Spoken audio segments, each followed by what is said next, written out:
সেইকাৰণে প্ৰতিদিনে hashtag justice for Zubeen Garg সকলোৱে লিখিব এবাৰ আৰু সকলোৱে ন্যায় প্ৰাৰ্থনা কৰিব। সদায় যি হৈছিল আমি জানিব লাগে, সেইটোৱে কথা।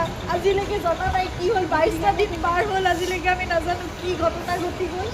কিন্তু আপোনালোকে সকলোৱে লিখিব, আপোনালোকৰ ছ'চিয়েল মিডিয়া আছে, এখন যুদ্ধৰ আমাৰ সকলোৰে এখন হাতত প্লেটফৰ্ম আছে। সকলোৱে সেই প্ৰাৰ্থনা কৰাৰ লগতে আপোনালোকে জাষ্টিছ বিচাৰিব লাগিব, ন্যায় কাৰণে আমি খুব ধৈৰ্যৰে আমি অপেক্ষা কৰি আছোঁ।